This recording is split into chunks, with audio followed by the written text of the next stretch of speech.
السلام عليكم. النهارده هنعمل سمك الماكريل.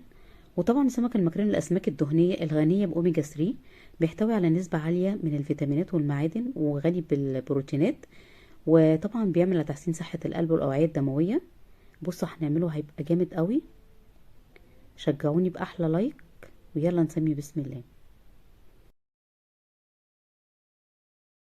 معايا 3 معالق كبار من الزيت، اي زيت موجود عندي.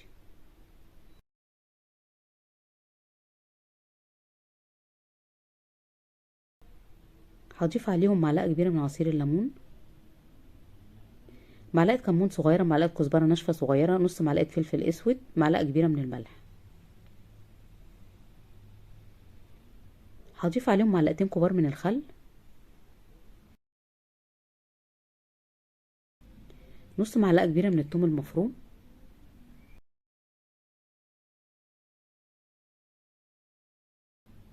معلقه كبيره من هريسه الشطه. طبعا لو مش بتحبوا الحراق ممكن تستبعدوا الخطوه دي.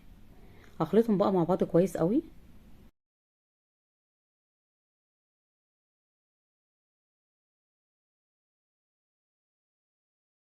معايا بصله كبيره مفرومه،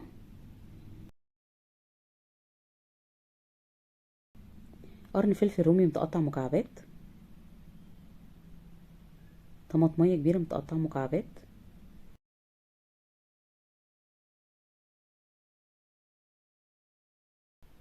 بصل اخضر. طبعا البصل الاخضر بيدي نفس وبيدي طعم وريحه حلوه قوي للاكل، جربوه هيعجبكم قوي. يعني غير البصل العادي بيدي ريحه جامده قوي كده وطعم حلو قوي في الاكل. معلقتين كبار من الشبت. طبعا الشبت بقى هحط شبت ومعلقتين كرفس، وهحط معلقتين كمان من الكزبره. طبعا كل الخضروات دي بتدي طعم وريحه حلوه قوي للسمك. جربوها هيعجبكم قوي، وقولوا لي رايكم في الكومنتات. هخلط بقى كله مع بعضه. هسيب لكم في اخر الفيديو طريقه تحضير سلطه البنجر والتوميه الاقتصاديه وسلطه الطحينه. هقلب بقى كله مع بعضه كده،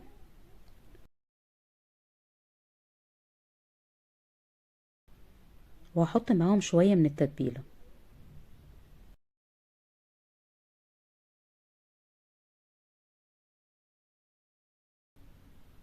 واقلبهم بقى مع بعض.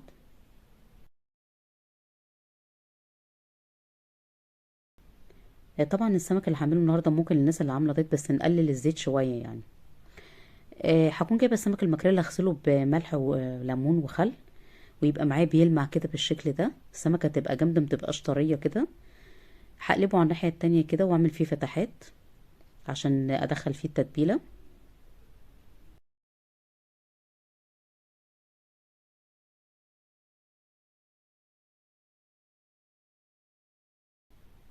هجيب طاجن احط فيه بصل شرائح، بصله كبيره مقطعاها شرائح كده، احطها في الطاجن او في الصينيه.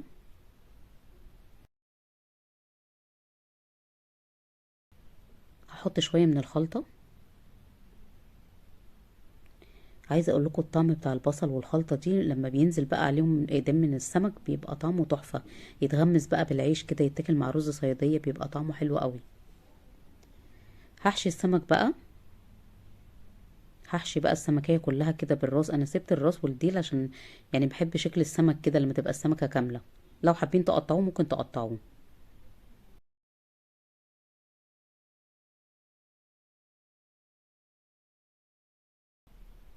هعمل السمكة التانية،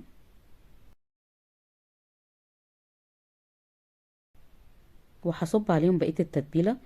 طبعا كنت مسخنة الفرن قبلها ب10 دقايق. هحطه على الشبكة اللي في النص، هو مش بياخد وقت في السوا. يعني تلت ساعة كده هلاقيه استوى. هشغل الشواية ياخد لون من على الوش.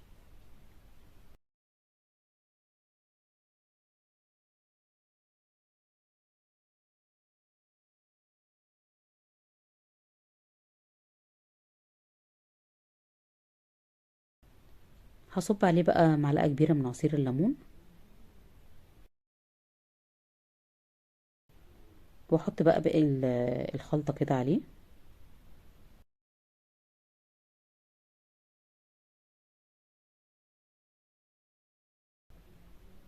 وشرائح بقى من الطماطم.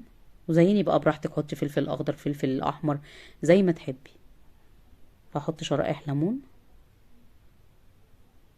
وفلفل. بصوا الشكل بتاعه بقى تحفة. كده طلعناه من الفرن، الريحة بتاعته واو، جامد قوي.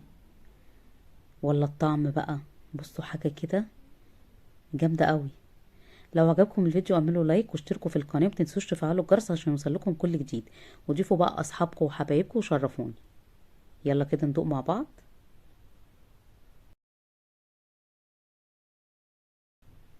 جامد قوي. باي باي.